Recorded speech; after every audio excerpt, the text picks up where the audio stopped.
Hello everyone, and welcome to another deck video here on the Jolly Scarecrows channel. Today I've got you a Kuriboh deck, which is designed on using everyone's pesky little furballs to basically spam your opponent with extra deck monsters.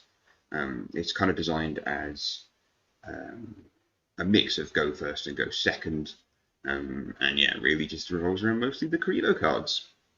We'll start off, I guess, with the regular Kuriboh. So the regular Kuriboh, obviously, we're running 3 of pretty much every Kuriboh that we're using. And you can bring this and the winged Kuriboh out with the Thief Summoning Kuriboh straight from the deck. And with the regular one, you can use Multiply. Multiply converts this one Kuriboh into 5 tokens.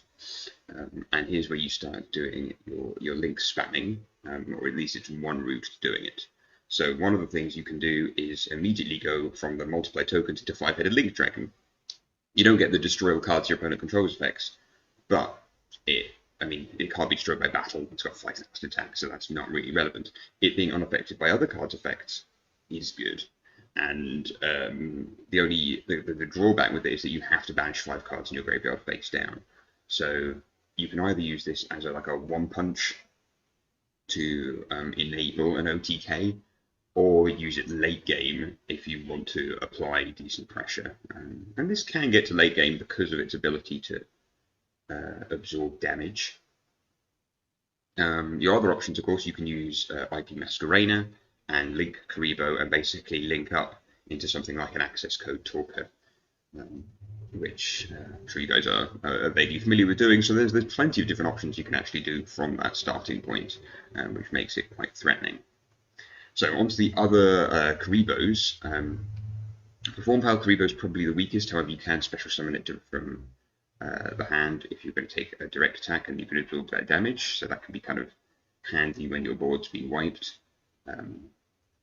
Kuriboh is your searcher, so again, it's one you can just discard from your hand to add a Kuriboh. So you can often do this if you've got a multiply in hand. You can use it to search for regular Kuriboh, or you can search for Kuriboh.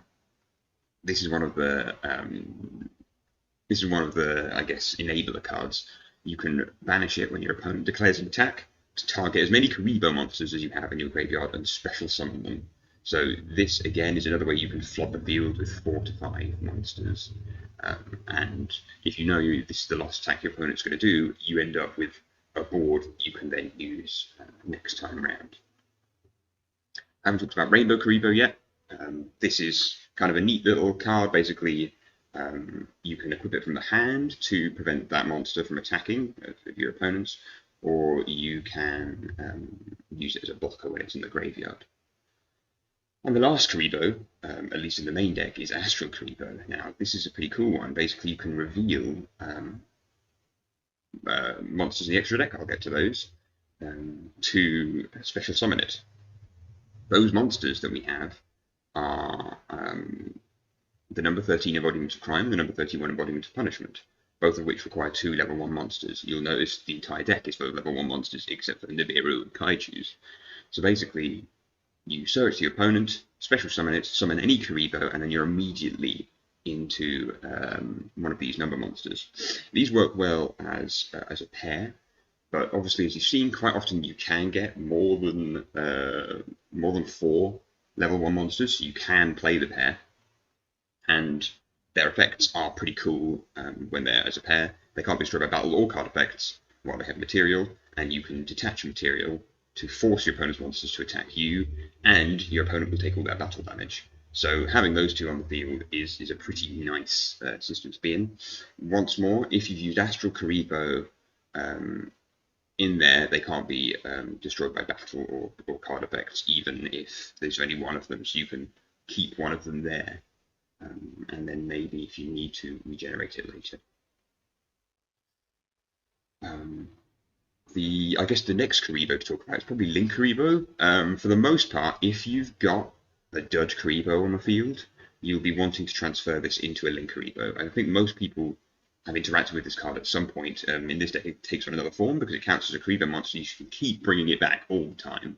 And basically, yeah, it can be attributed to lower monsters attack to 0 and just bring it back from the graveyard constantly. So obviously this is a better deterrent if you've got something like, I don't know, a Kuriboh or a Rainbow Kuribo on the field. You're going to want to think of these link Kuribos. Plus, they're really useful for linking up from tokens and things like that. And that's how you get from into these like access code talker, transcode talker, Appaloosa. You get into those quite easily through converting the tokens of Kuriboh. Staples, Scapegoat. Obviously, we're running a token-themed deck, so why wouldn't you have Scapegoat in there 1-for-1? I don't need to say any more. We've got no magic and trap removal, so Harpy's Feather Duster is in here. And Terraforming is used to search for Black Garden. Again, we're going for token spam. Also, it can be quite a nice bit of control in terms of lowering your opponent's monster's attack. Obviously, we don't have much attack points going for us in here, so it can be also a pain. One really nice thing you can do with Black Garden, if there's one Rose token on the field, is if you haven't used Black Garden before, you can tribute it and the token, and that lets you bring back an IP Masquerena from the graveyard because it has 800 attack, and that can obviously enable cool link plays on your opponent's turn. I love IP Masquerena. So yeah, you can, I don't know, tribute their monster or something with the Underworld Goddess, or I don't know, go into Selene to negate, Appaloosa to negate monster effects. So yeah, I guess that is the main review of this deck. I hope you like it. I hope you see success with it, and we might feature some duels with it on the channel at some point soon. Thank you very much for watching, and see you next time.